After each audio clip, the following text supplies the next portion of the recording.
Baik, Mas Misbah, untuk mempertahankan konsistensi, ada beberapa cara.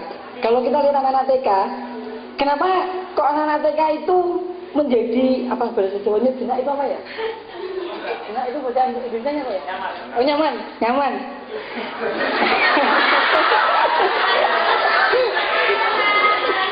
Nyaman.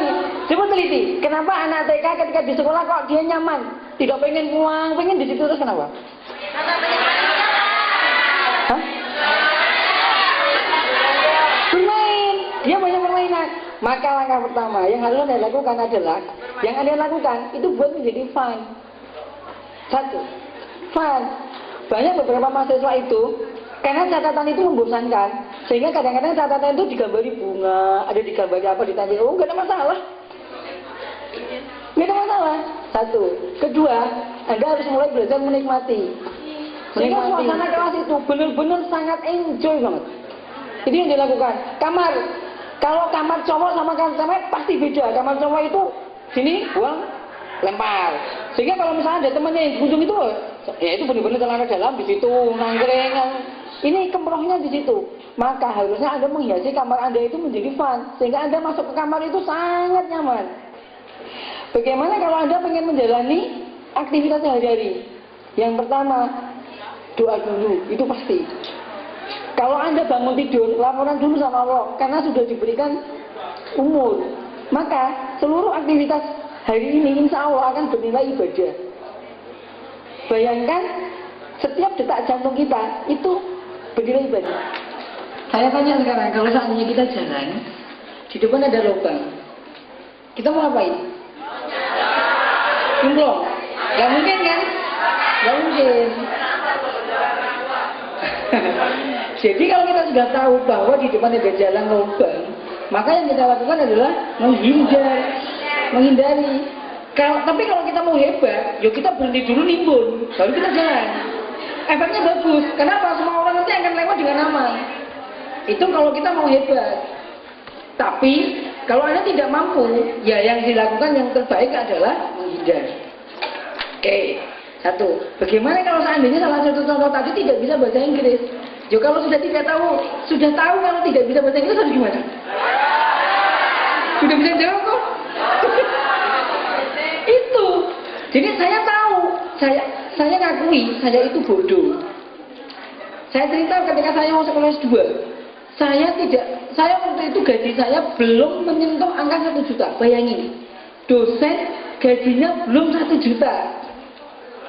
Padahal secara teori saya harus bisa mengumpulkan 2 juta untuk bisa lulus. Yang saya lakukan adalah yang pertama nangis dulu sama Allah. Ya Allah, saya ingin sekolah, tapi saya tidak punya rezeki. Jangan bilang uang loh ya, rezeki sama Allah itu beda. Ya, beda. Nah, waktu itu kemudian saya ke kampus daftar. Akhirnya, ya saya daftar, karena cuma daftar aja, tapi belum bisa bayar uang. Nanti malam nangis lagi, ya Allah, yang lainnya sudah bayar untuk pembayaran pertama, saya belum. Akhirnya menjadi, sambil saya berusaha terus, bagaimana?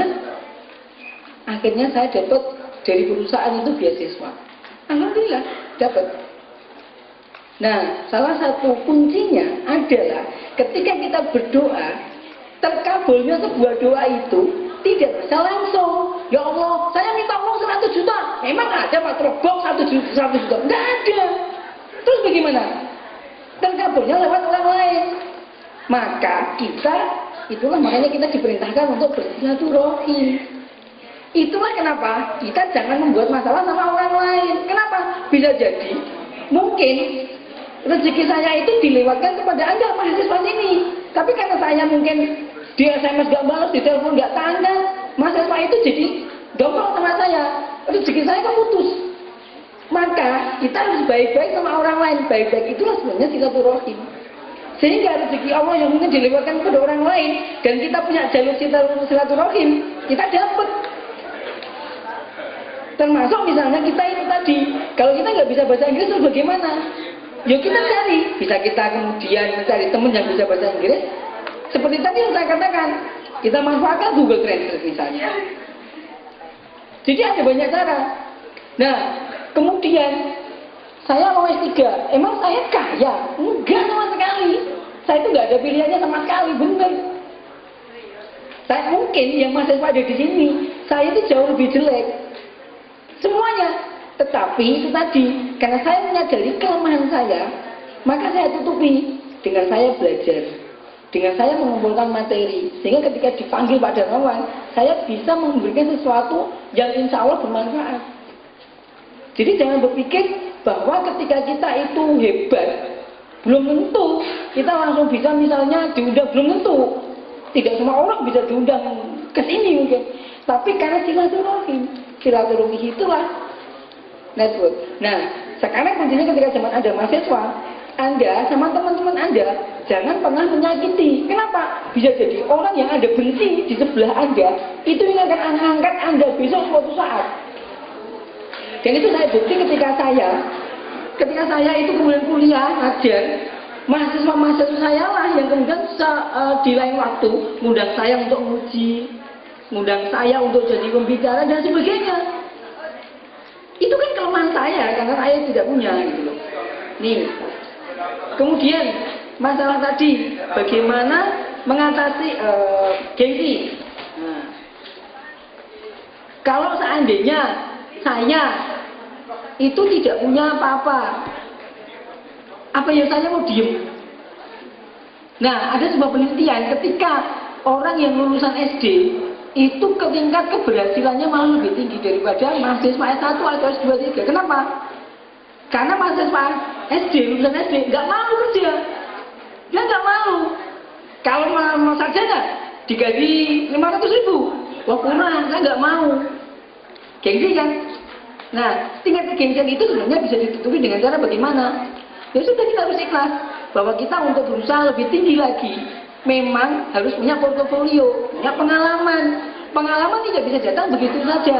Maka sebenarnya jalur entrepreneurship inilah yang paling memungkinkan. Gitu loh. Jadi itu sebenarnya tidak usah malu. Apa dulu saya juga tiba-tiba begitu ngomong di depan orang banyak itu langsung bisa begitu? Enggak. Dulu juga ngitir sama saja. Salah satu yang saya lakukan latihannya adalah saya berdiri di sungai, ngomong sama batu-batu, ngomong sama kaca. Saya bagaimana ya?